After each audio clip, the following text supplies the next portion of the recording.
Hey, what's going on?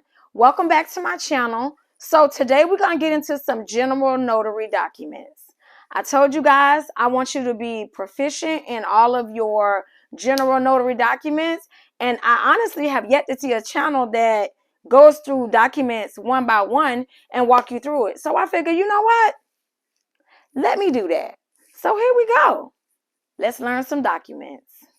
So today we are going to be discussing divorce documents.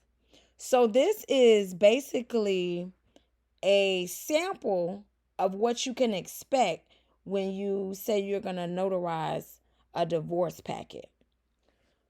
Normally, I charge double or more when I have to notarize for the petitioner and the respondent, because you're going to be doing double the notarizations versus if the petitioner or the respondent brings you their documents. So you can ultimately charge how you like. But let's go ahead and get into it, people. Here, you're going to, so it could be either the man or the woman, can be the petitioner or the respondent. But always remember, whoever the petitioner is in the beginning, you keep notarizing the documents for that person. So if you're just doing a petitioner, don't notarize the spots that say respondent. You have to just kind of pay attention to make sure you're notarizing in the right spots, because some spots will be for the petitioner and some will be for the respondent. Now, if you have both parties, then you will do the entire packet. This is for a divorce with a couple that has no children. Those are more likely a shorter packet. But if you get a couple that has children, either together or separate, those packets can be rather lengthy. So I would, before I give them a price, I would find out exactly what type of packet they have. So they can have the one that's downloaded from the clerk of the circuit court, which is a huge packet, or they can have one that they downloaded from Google, and like this one, and basically they kind of handwrite. So once again, it's up to you. Here we go. So you would, if an attorney has prepared this document, this would not be handwritten, this would be typed. But because this is something that I found online so that I can just show you what to expect, it's handwritten. So here, this would be the full legal name of the petitioner. You see here, it says petitioner. So if you can't remember, you come up here and you look, petitioner, this person. So you will write their full name. So if their full name is only the first and last name, that is what you're going to write for the entire packet. If they're naming the first, the middle, and the last name, then that is what you're going to write throughout the entire packet. So basically, they will fill all of this information out, and you would kind of give it back and forth between the petitioner and the respondent as to who's going to fill what out. And if they have anything they want to specify, it would go here. But ultimately, this is not for you to complete. This is for them to complete. You will complete this page.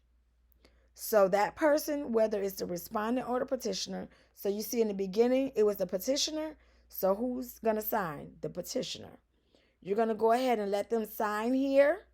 They are going to print their name, put their address, their phone number, if they have a fax number, and if they want to include their email. And they're going to date it. Once they complete all of that, this is your section right here. You're going to put state of Florida, county of Hillsborough. If that's where you reside, you're going to put the date here. So you see here, they don't have it separated into three little spots. It's just one spot. So you're going to put the entire date there. And you're not going to put 22. You're going to put 2022, because that's the type of the way that the courts want to see it written. So you're going to put the month, the day, and the full year. And then once again, you will print the person's name who has shown you their identification and who is signing right there. So if you're doing the petitioner and the respondent, the petitioner will be here and you'll put the petitioner's name.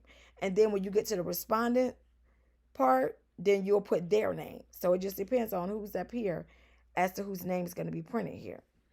You're going to go ahead and sign. You're going to print. You're going to X here that you didn't personally know them. They produced the identification. And then you're going to write what type of identification this person has provided. Now, here, this is for when an attorney has prepared these documents. Now, if an attorney has prepared them, all of this writing in name, address, and all of that will be pre-printed on this document, which those packets are a lot easier because it's less writing. But remember, this is for them, so you don't have to fill this out. When I did my first divorce packet, I had no idea.